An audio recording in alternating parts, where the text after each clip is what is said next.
when looking back along this winding road to the old familiar markers of the mercies I have known. I know it may sound simple, but it's more than a cliche. There's no better way to tell you than to say God's been good in my life. I feel blessed beyond my wildest dreams when I go to sleep each night. Though I've had my share of hard times, I wouldn't change them if I could, 'cause through it all, God's been. Magandang gabi po sa ating lahat. Salamat muli na meron po tayong daily words of encouragement.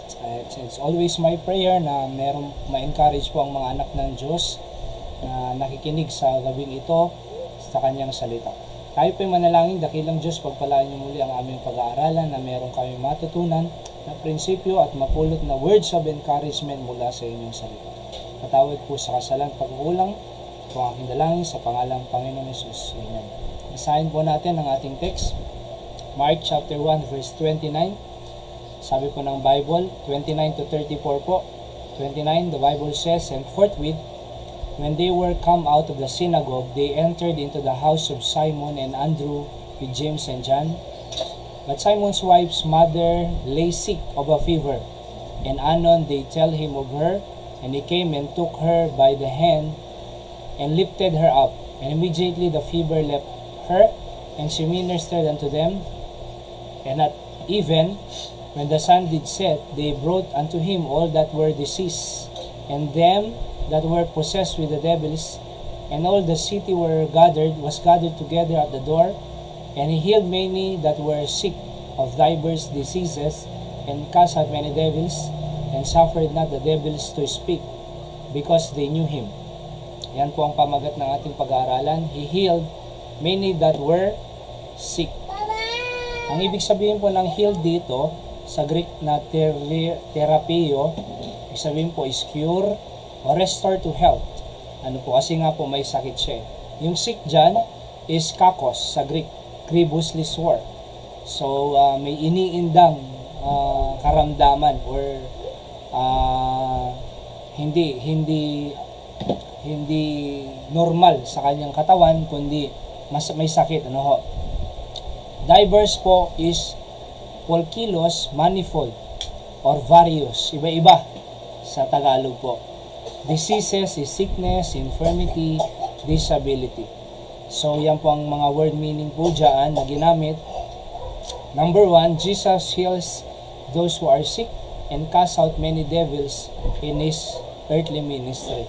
Nung sa kanyang makalupang ministeryo, ang Panginoong Jesucristo, hindi lang po siya nagpipreach ng gospel at repentance, kundi talagang ito po ay naggagamot din siya sa mga may sakit, nagka-cast out ng mga devils.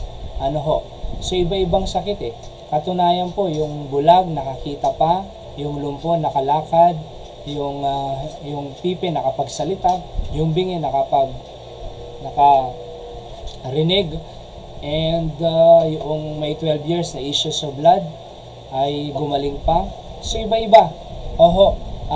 Kaya nga po naging fame ang Panginoon, naging sikat ang Diyos, sinusundan siya ng mga tao because of many miracles that He brought and showed to the people. Alright, so kaya ang Diyos po, alam niyo po sa katunayan, naniniwala pa rin po tayo sa divine healing ng Panginoon sa mga araw na ito eh. Hindi po yung hindi po yung yung nanginginig-nginig tapos sinutulak. So iba po yun, mga scripted po yun. Set up po ang mga tawag dyan. Pero naniniwala pa rin po tayo sa divine healing ng Panginoon sa mga panahong ito through our sincere prayer and fasting, ganyan, at panalangin. Ang Diyos po ay nagpapagaling pa rin sa anumang sakit. Dito po sa Candon City, marami pong mga mothers, mga elderly, na nagsisimba talagang iba-ibang sakit. May cancer of the blood, merong high blood, may diabetic, may katarata, iba-iba eh. Pero sabi ko sa kanila, mag-pray lang tayo at ang Panginoon naman ay nakikinig sa panalangin at kaya niya na maliit na bagay lang yan sa Panginoon kumpara nung kanyang makalumang ministeryo. So God can heal. Ano ho? Yung iba-ibang sakit natin. Restore to health and cure. Pangalawa po, whether we are sick physically or spiritually, God is able to heal. So hindi man po physically ang karamdaman natin, maaaring spiritually. Opo, patay spiritually, kaya pong i-heal ng Diyos sa pamamagitan ng Panginoong Hesus, pananampalataya sa Kanya, pagtanggap bilang tagapagligtas, mahihil po yung ating spiritual needs. Ano ho? Kahit kung meron kang kabigatan ngayon, kayang i-heal ng Panginoon yan. Merong sakit na mapagtampo, di ba? Nakakita ka po ng ganyan, sakit na mapagtampo. Kayang i-heal ng Panginoon yan. Mahirap po yung matampuhin, lalong-lalo na po sa pamilya, sa tahanan, yung hindi nag-uusap mag-asawa, nagtatampuhan, nagsiselosan, ay mahirap po yan. No? Sakit po talaga yan sa marriage and family relationship. Yung nagsiselos or nagtatampuhan ay hindi po healthy yan sa iyong marriage. No? Hindi po healthy yan sa iyong family. Alright?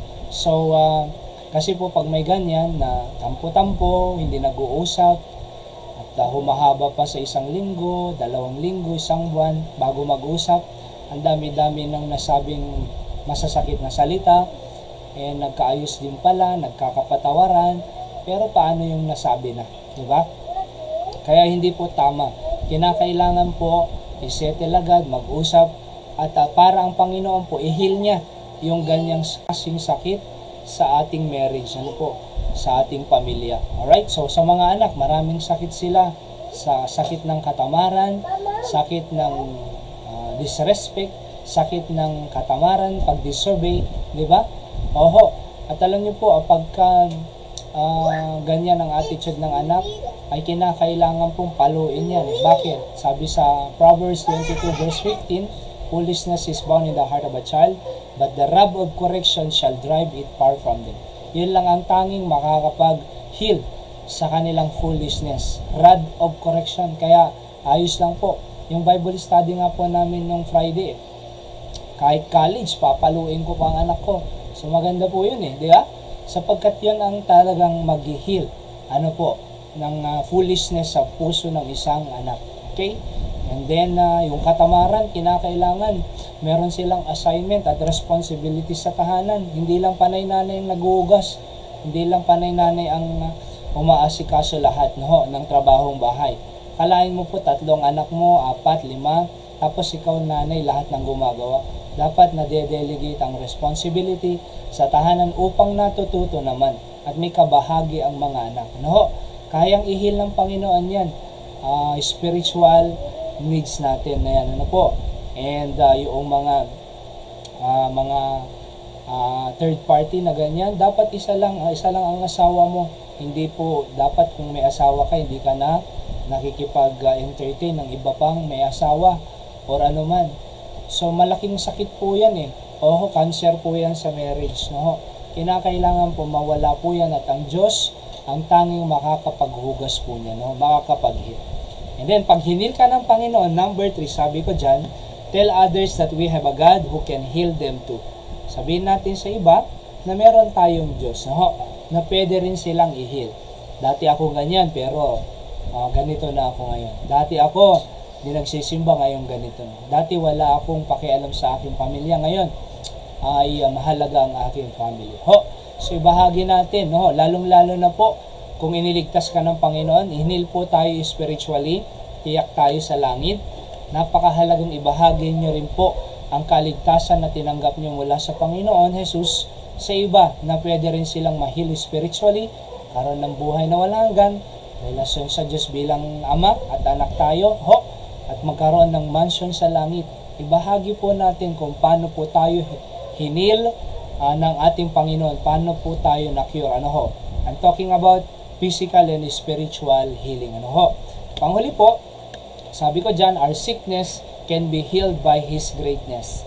Sa anumang klaseng sakit natin, physically, spiritually, kaya pong lunasan, pagalingin ng kanyang kadakilaan. Great po ang Panginoon. Great is the Lord and greatly to be praised. Kaya niya pong linisin. No? Katulad ng lesson kahapon, He cleansed those that are unclean spirit. A man that has an unclean spirit. Pangalawa po, God's ability can cure our disability.